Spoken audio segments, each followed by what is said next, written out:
Welcome back to the Deep Dive. Today we are stepping into the shadow of a giant to find someone who, quite frankly, might have been the actual operating system behind the giant. That's a great way to put it. We're looking at a figure who is almost exclusively known by a single relationship label, the wife. Specifically Vladimir Lenin's wife. It is the ultimate historical reduction, isn't it? I mean, to be defined entirely by who you married rather than what you built. If you look her up in the index of, most popular histories of the Russian Revolution, she's usually just listed under L. Lenin, wife of. Exactly. But today we are talking about Nadezhda Krupskaya. And I have to admit, before digging into this stack of documents, and we have a massive stack today, from rare auction letters to these really dense pedagogical essays, I had that standard image in my head. We all do. You know the one. The quiet, slightly dowdy woman in the background of the grainy black and white photos. Maybe she's, I don't know, making tea for the revolutionaries. Maybe she's typing up a manifesto while the men talk strategy. The devoted companion. The secretary. That is usually the word that gets thrown around in the footnotes. Just sort of this ancillary figure. Right, the secretary. But then I started looking at the actual numbers in our source material, and my jaw just hit the floor. We aren't talking about a helper here. We are talking about a woman who has over 3,000 published items to her name. 3,000? Books, pamphlets, articles, policy papers. 3,000. That's a staggering number. It is a staggering output by any metric, and when you actually sit down and read that material, which is what we are here to do, you realize she wasn't just transcribing Lenin's thoughts. Not even close. She was generating her own. Okay, so give us the highlight reel. What are we talking about here? So for starters, she was a pioneering Marxist feminist before that term really existed. She was the primary architect of the entire Soviet educational system. The entire. From the ground up. Okay. And she created the library system from scratch. And as we will definitely get into, for a long time, she was essentially the human internet of the revolutionary underground. The human internet. I love that analogy. It's perfect. We are absolutely going to unpack that role because the logistics of how she ran this underground network are just wild. They really are. But the mission for this deep dive is pretty clear. We need to move Krupskaya from the footnote to the main text.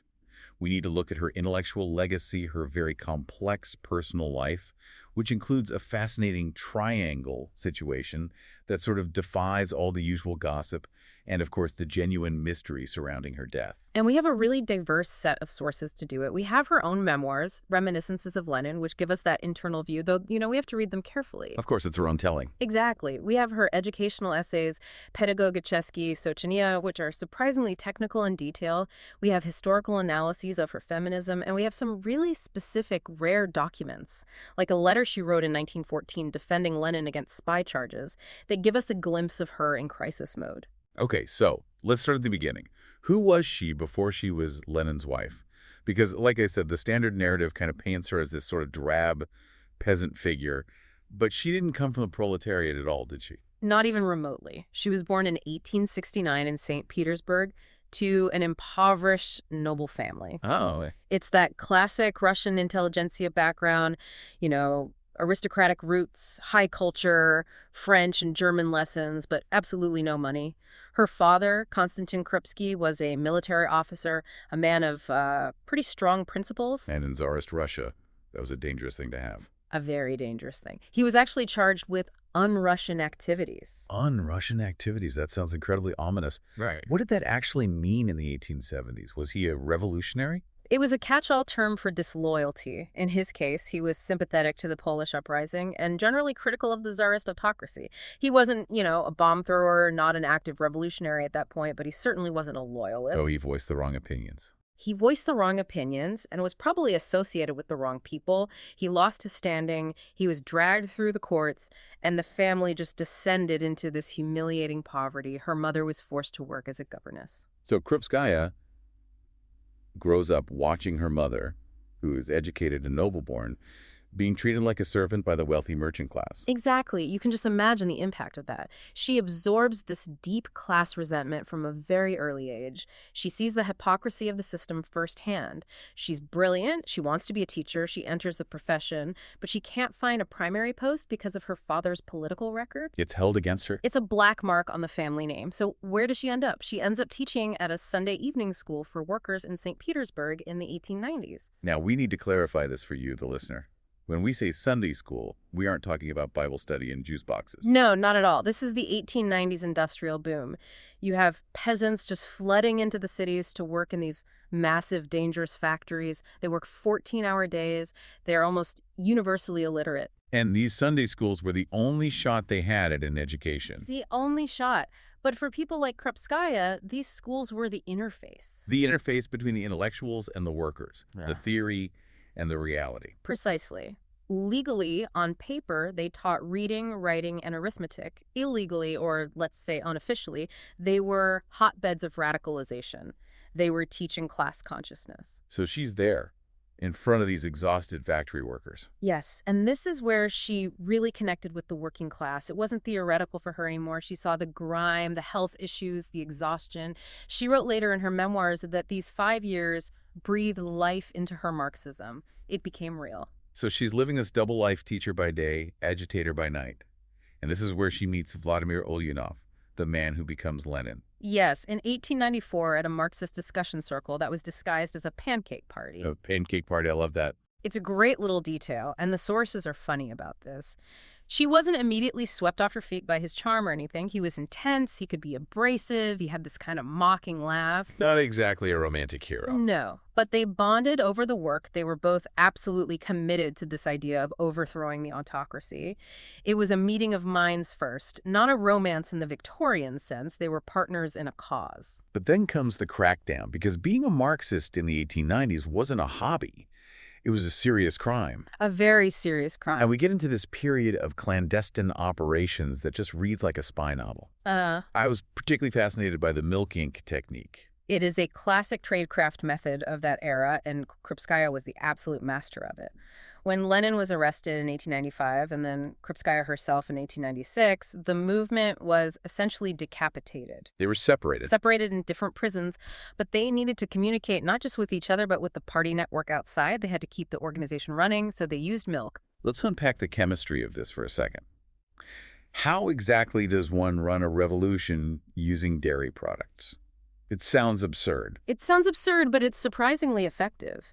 You take a standard book or a letter written in normal ink about completely innocuous things, how is mother's health, the weather is freezing, that sort of thing. Just normal everyday stuff to get past the prison censors. Exactly. But between the lines, you write with a stylus or a clean pen dipped in milk. And it dries invisible. It dries completely clear and doesn't crinkle the paper if you do it right.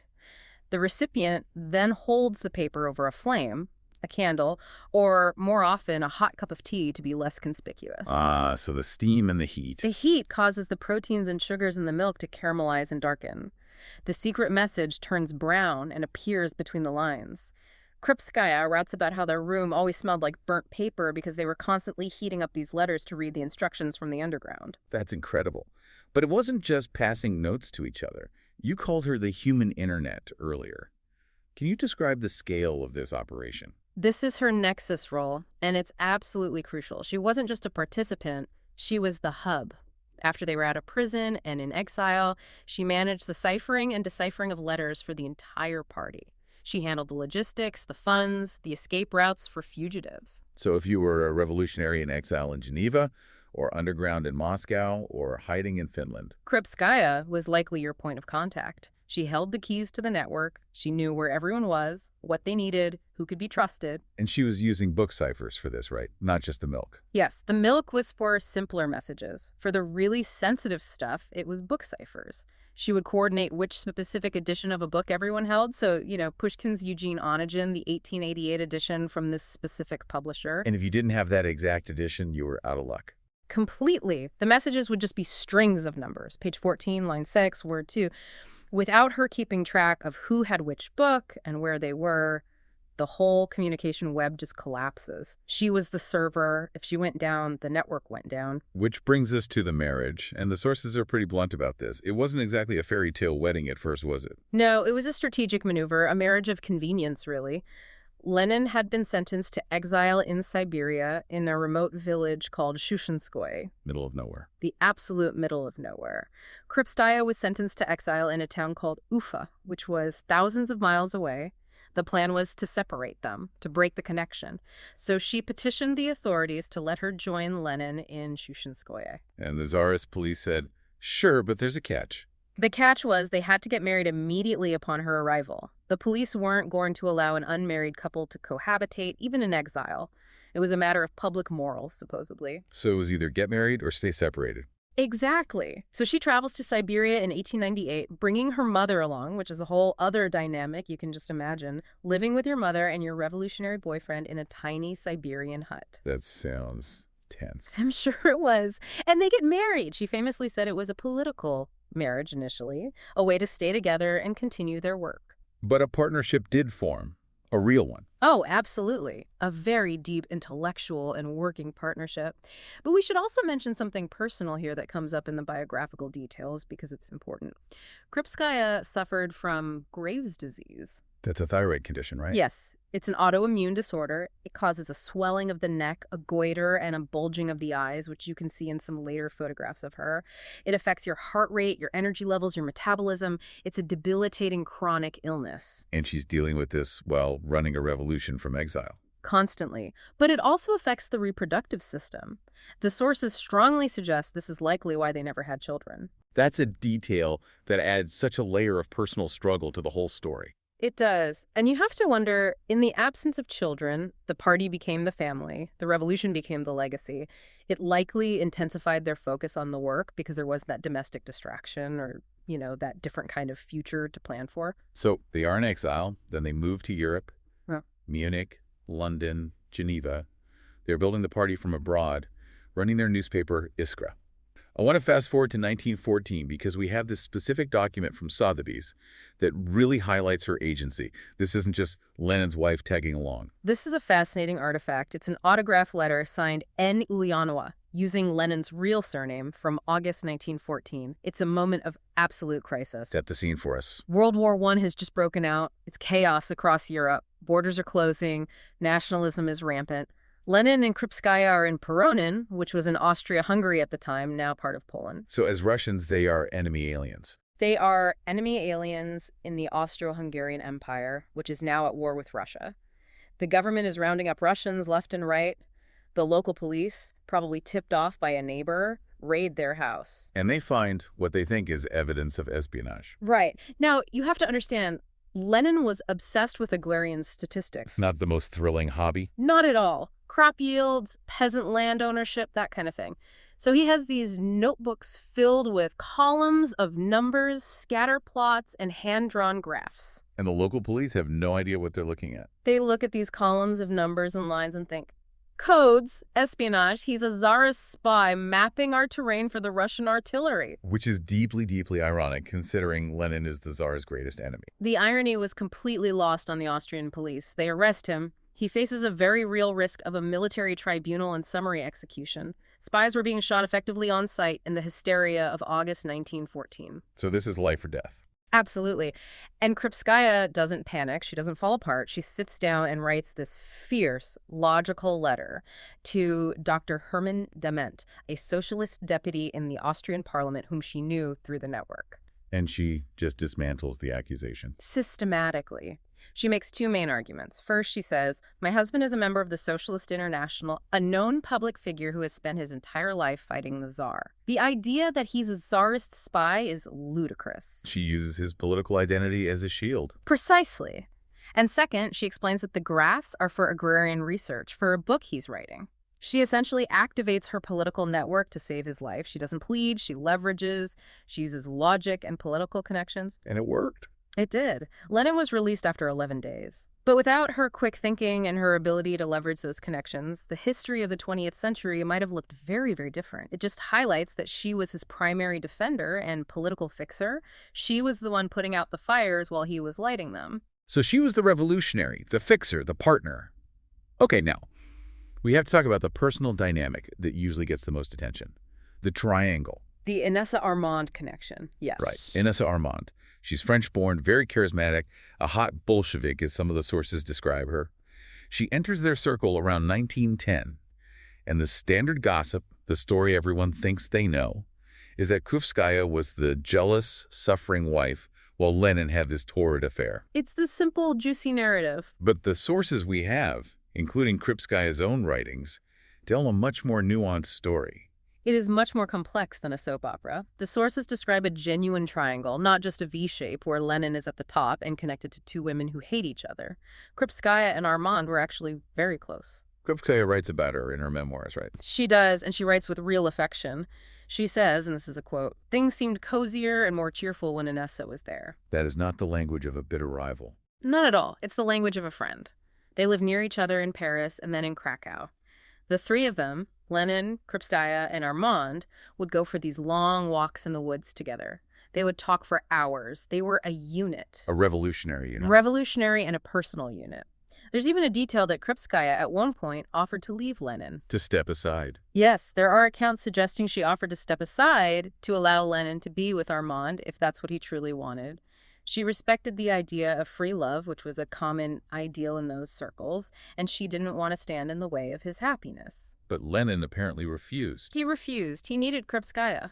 Why? I mean, if Armand was the romance, the passion, why did he need to keep Krupskaya? Because Krupskaya was the anchor. She was the partner in the work. Armand might have been the muse, but Krupskaya was his right hand. She was the editor, the organizer, the person who ran the network. Lenin simply couldn't function politically without her logistical genius and her steadying presence. So their partnership was too important to the cause. It was indispensable, and what happens after Armand died is maybe the most telling part of all. She died in 1920, right? Yes, of cholera, very suddenly. It absolutely devastated Lenin. People said he aged 10 years overnight. But Krupskaya, who must have been grieving too, didn't just attend the funeral. She took charge. She edited a tribute volume of Armand's writings. And she essentially adopted Armand's two younger children. She cared for them. She oversaw their upbringing. She made sure they were okay. That really blows up the whole jealousy narrative. I mean, you don't raise the children of your rival unless there is a deep love and respect there. It suggests something that the historian Kristen Godsey touches on in her work. This idea that falling in love with a shared struggle, with a cause, creates these incredibly deep bonds of camaraderie that can transcend traditional romance. They were comrades first. The shared mission was the glue that held the triangle together. It wasn't about who was sleeping with whom. It was about the revolution. So we have the revolutionary, the fixer, the partner. Now let's look at the thinker. Because in 1899, while she's still in exile, she writes her first major independent work, The Woman Worker. And she uses a pseudonym, Sablina. Yes, and this is a foundational text for Marxist feminism. It actually predates some of Lenin's major writings on similar topics. And what's so interesting is the core argument she makes about the dual oppression of women. Let's drill down into that. What exactly does she mean by dual oppression? Okay, so she argues that a working-class woman in, say, a textile mill suffers twice. First, she is exploited in the workplace by the capitalist, just like her husband. She works brutal hours for incredibly low pay. That's the class oppression. Which is what all Marxists were focused on. Right. But then, she argues, that woman goes home and suffers a second distinct oppression, domestic servitude. The cooking, the cleaning, the child rearing, the second shift, as we'd call it today. Exactly. The patriarchal peasant family structure, as she calls it. Krupskaya's key insight is that you can't just liberate women by giving them the vote or even better wages. You have to address the domestic burden. If a woman is chained to the stove and the laundry tub, she cannot be a full citizen. She doesn't have the time or energy to be politically active. So what was her solution? It sounds like a problem with no easy answer. Her solution was pretty radical for the time, the complete socialization of domestic labor. Socialization, what does that entail? She envisioned a society with communal dining halls, so no one has to cook individual family meals, public laundries, state-run childcare centers, and kindergartens. The idea was to take the drudgery of housework, which fell disproportionately on women, and turn it into a public utility, an industrialized service provided by the state. It takes a village concept but state-sponsored and on a massive scale. And this became official Soviet policy, at least in theory, after the revolution. The idea that the state should provide the infrastructure for women's liberation comes directly from this analysis she's doing back in 1899. Now, let's turn to education. This is arguably her biggest legacy. She wasn't just talking about literacy. She had a very specific and kind of complex theory called polytechnicism. Let's unpack that, because it sounds like vocational training, but I know it's much more than that. It is so often misunderstood as just vocational training, teaching kids to be welders or carpenters. But Krupskaya meant something much deeper, much more philosophical. She despised the old czarist school system, which she called the school of study. Rote memorization, kids sitting in silent rows listening to a teacher drone on in Latin or catechism. Yes, she called it turning children into machines for the intake of information, just passive vessels. She wanted the school of work, but not just mindless labor. She wanted children to understand the entire scientific and industrial process of production. So not just, here is how you turn this screw on the assembly line. No, it was, here's how you turn the screw. Here's how the machine that you're using works. Here is the physics behind it. Here is the chemistry of the metal you're working with. Here is where the raw materials came from. And here is how this factory fits into the national and global economy. Wow, okay. That's incredibly ambitious. It's a holistic view. The goal was to create comprehensively developed humans. People who could adapt. If technology changed, the worker wouldn't be obsolete because they understood the underlying scientific principles. It was actually a very forward-thinking approach to industrial education, what we might call systems thinking today. She also had some really radical ideas about how schools should be run day to day. She talked about student self-management. This connects to her broader democratic ideals, which we'll see get her into trouble later.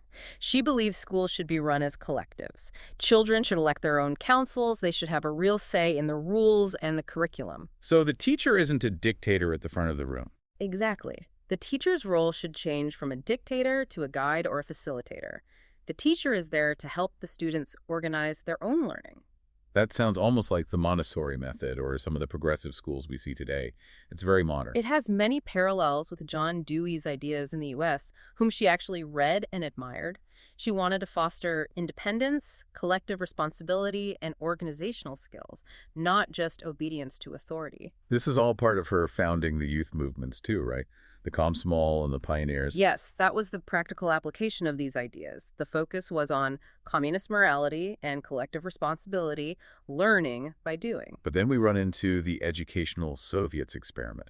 And this seems to be where her idealism just slammed into the wall of political reality. This was a major turning point and a real heartbreak for her, I think. After the revolution, Krupskaya pushed for the radical democratization of education. She wanted local councils, Soviets, composed of teachers, students, and local workers to run the schools. So no central ministry in Moscow telling every school in the country what to do. Exactly. Power to the people, literally. Let the local community decide how to run its own schools. It was her democratic vision in action. But it backfired. It backfired, or at least it didn't work the way the Bolsheviks in Moscow wanted. In many rural areas, the local populations, which were still very religious and conservative, used this new autonomy to reinstate religious teaching in schools. Which the Bolsheviks, as atheists, absolutely hated. They saw it as counter-revolution. In other places, communities just resisted the new curriculum coming from Moscow. There was chaos. And in a time of civil war and famine, the party leadership, including Lenin, decided they couldn't afford that kind of ideological chaos. So the locals voted for things the Central Party didn't like, and the party shut it down. That's the long and short of it.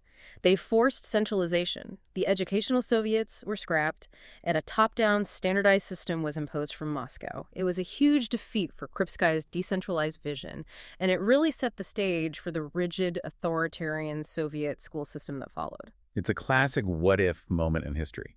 If that decentralized democratic model had survived, how different would the Soviet mindset have been? It is one of the great questions. Krupskaya fundamentally believed in persuasion, not coercion. She thought if you gave people the tools and the freedom, they would naturally choose the right path, socialism. But the party didn't have that patience. They chose control over pedagogy, and that choice had enormous consequences. Let's move to her role as the librarian of the revolution. Because she didn't just theorize, she built systems. And the Soviet library system was her baby. Absolutely. In 1920, she authored the decree on the centralization of library science. Now, you have to remember the context here. The economy has completely collapsed. The Civil War is raging. There is no paper. Books are an incredibly scarce resource. So books became a strategic resource, like grain or fuel. Yes, exactly. She argued for collective book usage. Private libraries, especially the large ones in the mansions of the fleeing aristocracy, were essentially nationalized. If you had a personal collection of over 500 volumes, the state could take them to put into public circulation. That's a bold move, taking people's personal libraries. I can imagine that didn't go over well with some people. It was a revolutionary expropriation. But her goal was access for the masses. She wanted a library in every village, in every factory club, and she brought a real professionalism to it. She introduced Western standards of cataloging card indexes, principles from the Dewey Decimal System to what had been a very haphazard Russian library culture. There was a catch here, too, wasn't there? The librarian wasn't just a person checking out books. No, the librarian, in her vision, was an agitator, an educator. Their job was to guide the reader. If a newly literate peasant came in asking for a religious text or what she called a trashy novel, the librarian was supposed to actively steer them toward ideologically correct materials. Towards Marx or Lenin or political pamphlets? Right, towards books that would raise their political consciousness. And this leads us to the darker side of her legacy. Her role in censorship. We have to acknowledge it. It's a major contradiction. It is. Krupskaya was the great promoter of reading, but she was also the gatekeeper. She personally compiled lists of ideologically harmful books that were to be removed, purged from public libraries. What kind of books are we talking about? A wide range. Religious philosophy, monarchist literature, the writings of idealist philosophers like Plato. But it also extended to children's books that were deemed too bourgeois. What makes a children's book bourgeois? Fairy tales that focused on princes and princesses or magic rather than collective labor and social reality. Anything that could promote what she saw as the wrong values. It's a painful contradiction. The woman who fought for literacy also fought to limit what people could read. In her mind, she was protecting the revolution, ensuring people developed what she called political literacy. Political literacy. That's a key term for her, isn't it? It's central to her whole project. For Krupskaya, literacy wasn't just learning your ABCs. It was the ability to understand your social and political environment, to read a government decree and understand its implications, to participate in the state. If you could read but didn't understand the class struggle, you weren't truly literate in her eyes. Okay, so let's move into the post-Lenin years. Lenin dies in 1924, and Krupskaya is left in a very, very dangerous position. She's the widow, the keeper of the flame, but she's also a political player who doesn't always agree with the rising power. Joseph Stalin. This is where the tragedy of her later life really unfolds. She initially aligned with the opposition with Zinoviev and Kamenev against Stalin. She knew Stalin was dangerous. She had that famous conflict with him even while Lenin was still alive. The phone call incident. Tell us about that. Right. Lenin was recovering from a stroke, and his doctors had ordered him not to engage in any political work. But he was anxious about what was happening in the party, particularly Stalin's consolidation of power, so he dictated a letter to Krupskaya. Stalin, who was in charge of Lenin's medical regimen, found out. And he was furious. He called her up and was incredibly rude and abusive to her, threatening to have her investigated by a party commission for disobeying orders. Krupskaya, who was already under immense stress, was devastated. Lenin eventually found out about the incident and was enraged. He dictated another letter, this time to Stalin, threatening to break off all personal relations with him. But once Lenin is gone, she doesn't have that protection anymore. And Stalin plays dirty. There's this chilling anecdote about the new widow. It is absolutely terrifying, and it shows you exactly how Stalin operated. In the mid-1920s, Krupskaya was criticizing Stalin's policies, and crucially, she was the guardian of Lenin's testament, which called for Stalin's removal. Stalin, frustrated by her, reportedly said to her, "If you don't stop, we will appoint a different widow for Lenin." Wait, let's just pause on that for a second. The audacity of that, implying that the party could just rewrite history and say someone else was his real wife. Exactly. The party defines the truth. The past is malleable. Rumors suggested he threatened to designate Elena Stasova or Rosalia Zemilashka, other old Bolshevik women, as the true widow, the one who truly understood Lenin's legacy, if Krupskaya didn't fall in line. That is psychological warfare on a massive scale. To threaten to erase her entire identity. It broke her resistance. She realized that she could be completely erased from the story she had helped to write. By the 1930s, she was effectively silenced. She tried to speak up one last time at the 1930 Party Congress to defend some of the old comrades, specifically the right opposition like Bukharin and Rykov, but she was shouted down from the floor. It was a public humiliation. And yet she kept working in the education commissariat until the very end, which brings us to 1939 and the deep mystery of her death. She died on February 27, 1939, the day after her 70th birthday. The timing is just incredibly suspicious. It is. She was in reasonably good health for her age. On her birthday, a small gathering of old comrades came to her apartment, and Stalin sent her a cake. A birthday cake from the dictator who had threatened to erase her. She ate a piece of the cake, and that evening she became violently ill with symptoms of severe abdominal pain. The official diagnosis was peritonitis from an inflamed appendix or an intestinal occlusion. Hence the cake theory. Did Stalin poison her? It is the leading theory among many historians and contemporaries. Stalin's own secretary, Poskrebyshev, and later Lazar Kaganovich, one of his closest henchmen, hinted at it in their memoirs. The logic is that she was planning to speak at the upcoming 18th Party Congress, and Stalin feels she might finally break her silence and say something about his purges of the old Bolsheviks. He couldn't arrest Lenin's widow, but he could silence her permanently. But are there counter-arguments to the poison cake theory? Yes, there are. The historian Luigi Zoja and others point out that other people at the party ate the cake and were perfectly fine, so maybe it wasn't the cake itself. So it could have been something else? Some have suggested poisoned coffee, which only she drank. Or, perhaps more subtly and in a way more chillingly, it could have been a medical murder. How does that work? What does that mean? The historian Arkady Vaxberg argues that when she fell ill, the response was deliberately delayed. In a totalitarian state, the ambulance doesn't come until the secret police say it comes. The specialist doctors took hours to arrive at her apartment. By the time they finally operated, the peritonitis had advanced too far and was irreversible. It was a passive assassination, plausible deniability. And the final grotesque insult. Stalin served as a pallbearer at her funeral. The classic Stalinist move. He eliminates the threat and then publicly mourns, claiming the legacy for himself. He helped carry her urn, burying the woman who had been a constant, if quiet, thorn in his side, solidifying his absolute control over the Lenin myth. It is just a grim, grim end to a life that was so full of activity and purpose. So when we step back and look at the whole picture, the stacks of books, the secret codes, the educational theories, the political battles, what is the synthesis here? How should we remember her? I think we can view her life and her legacy through three distinct pillars. First, she was the chronicler. Her reminiscences essentially codified the official history of the Bolshevik Party. We view Lenin and the early years of the revolution largely through her lens. Track it. She was the architect. She built the literal structures of Soviet education and libraries. Whether you agree with the ideology or not, the sheer administrative feat of building a literacy system for 100 million people is just undeniable. And third. She was the anchor. She was the logistical heart of the underground. Without her managing the milk ink and the ciphers and the escape routes, the movement might have fractured and failed long before 1917. And her legacy pops up in some strange places today. It really does.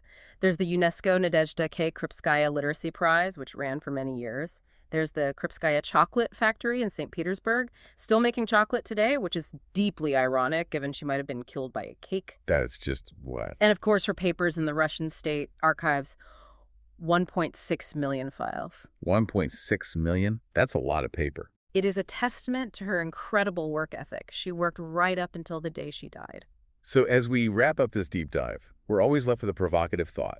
You mentioned the educational Soviets earlier, the idea of decentralized democratic education that she fought for and lost. That is the big what-if of her story for me. If Krupskaya had won that battle, if the Soviet educational system had been built on local autonomy, on student self-management, and on persuasion rather than centralized command and coercion, would the fundamental character of the Soviet Union have developed differently?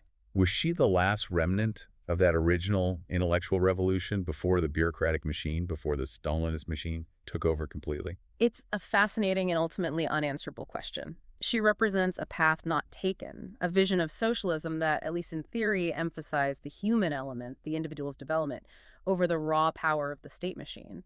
And her defeat really signaled the end of that possibility. A tragic figure, a powerful administrator, and so much more than just a wife. Nadezhda Krupskaya, thank you for joining us on this deep dive. My pleasure. It was great to talk about her. And to our listeners, keep digging. There's always more beneath the surface. We'll see you next time.